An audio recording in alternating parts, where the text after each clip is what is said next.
All right, welcome back. We are jumping in here again and continuing on. So hope you're sticking with us. We're now moving beyond where we started. So Psalm 3 through 5 today. And one of the things with Psalms, I've mentioned this a couple of places or times, or I often make it. The chapter divisions are not always in good places. Psalms would be the exception. I believe all these psalms were written separately. Verses may be different, and I also had mentioned, wanting to know or look and see if the a particular psalm was a psalm of David that we were looking at last time. Here we have that it mentions that it is a psalm of David when he fled from his son Absalom. So this is a very particular time frame for this psalm. So let's jump into it. Let's get right into Psalm 3. Lord, how many are my foes? How many rise up against me? Many are saying of me, God will not deliver him.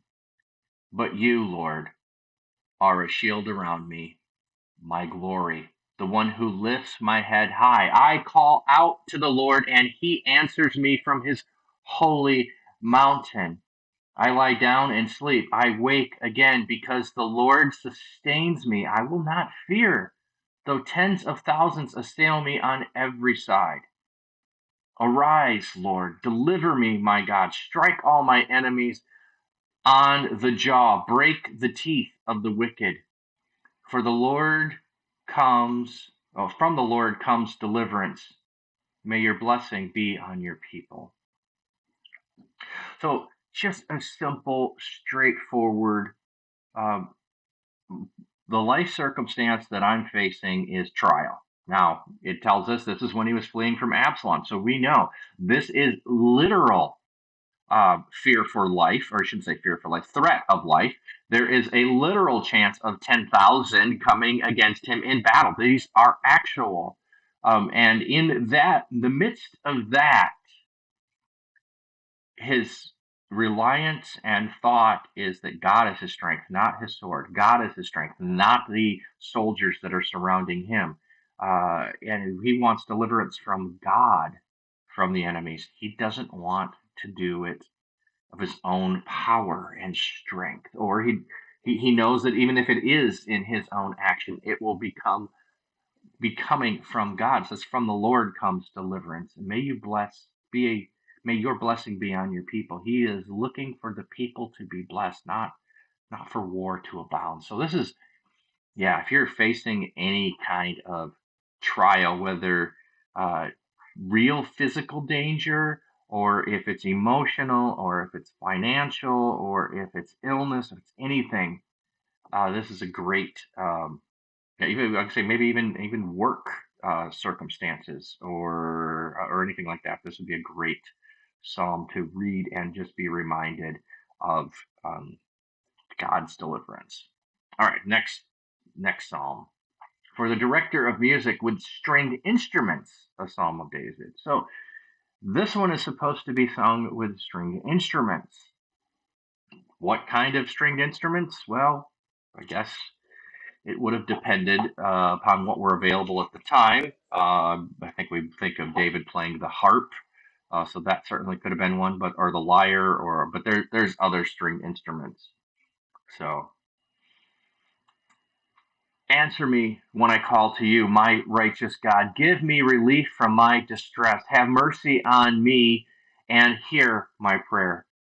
How long will your people turn my glory into shame? How long will you love delusion and seek false God? Know the Lord has set apart his faithful servant for himself. The Lord hears when I call him. Tremble and do not sin. When you are on your bed, search your hearts and be silent. Offer the sacrifice of righteousness and trust the Lord. Many, Lord, are asking, who will bring us prosperity? Let the light of your face shine on us. Fill my heart with joy when their grain and new wine abound. In peace I will lie down and sleep. For you alone, Lord, make me dwell in safety. So this again, same kind of circumstance, possibly distress, whatever that distress is. You give me relief from my distress. He talks about even sleep here. Uh, Tremble and do not sin. When you are in your bed, search your hearts and be silent. Yeah, spend time before God uh, and search your hearts.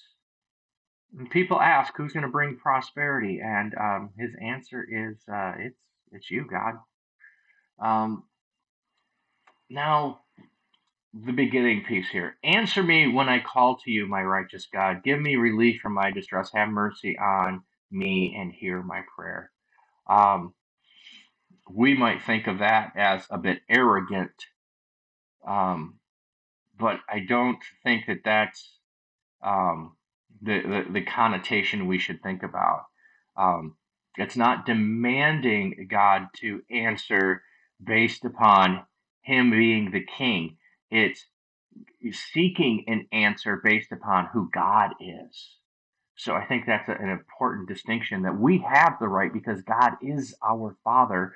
The same we would with our parents. We would want to know from them an answer, and so we're longing for the answer to things. We're longing for relief from distress, and so He's crying out and working in that direction. So, um, sorry again. I need to perhaps silence things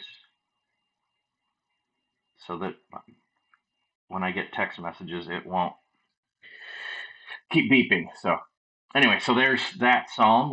Let's move on to the next one for the director of music for pipes from a psalm of David. So the last one was for strings. This one's for pipes.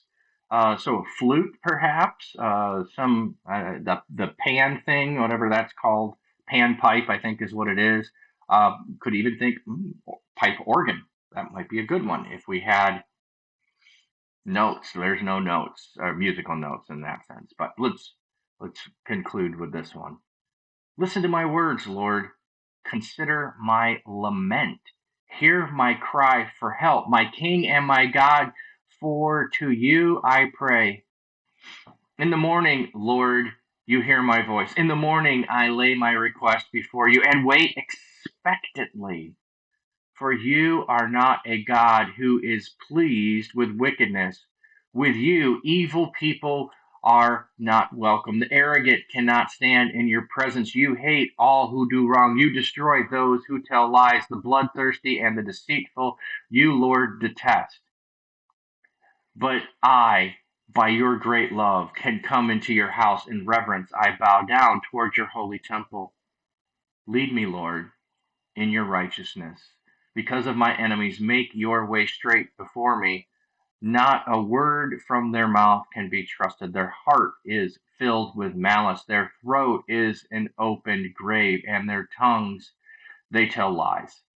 Declare them guilty, O God. Let their intrigues be their downfall. Banish them for their many sins, for they have rebelled against you. But let all who take refuge in you be glad. Let them ever sing for joy. Spread your protection over them, that those who love your name may rejoice in you. Surely, Lord, you blessed the righteous. You surrounded them with your favor as with a shield. So interesting, same kind of thing, but notice he says lament. The others use distress. Here it's lament. Lament is a cry of distress. So consider my lament. Lament.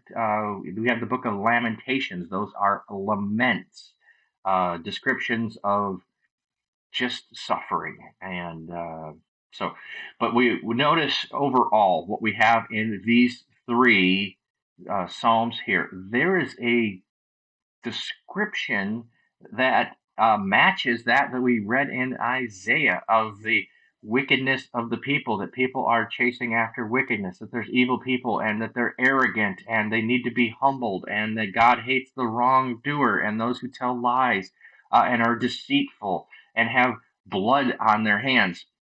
Well, it says bloodthirsty here, but we had the blood on our hands, and so there's this whole connection with Isaiah, I would say, of the where the people ended up. David here is crying out about what God loves and what he hates. He loves righteousness and he hates wickedness. And what does Isaiah say? God hates wickedness and he's going to punish wickedness. Um, and then here at the end, he says, but by your great love, I can come into your house. In reverence, I bow down towards your holy temple. So there is, by God's love and mercy here. And we have Isaiah who's able to enter because he had the coal touch his lips, and his sin was removed. And so it's the grace of God here. It's that. So there's hopefully you're seeing all these connections as we're reading things back and forth. And you yeah. So yeah, I'm going to keep it short today. We had a long day yesterday. And so, especially if you're trying to get caught up, if you're behind, I want to keep it short so you can say, "Oh yeah, that was great." And if I have any I need to make up, I can do that later. Again, if you have thoughts or questions within here, I'm certainly open to those and would welcome those. But hey, thanks for being here. Thanks for continuing on in this journey, and we'll see you tomorrow.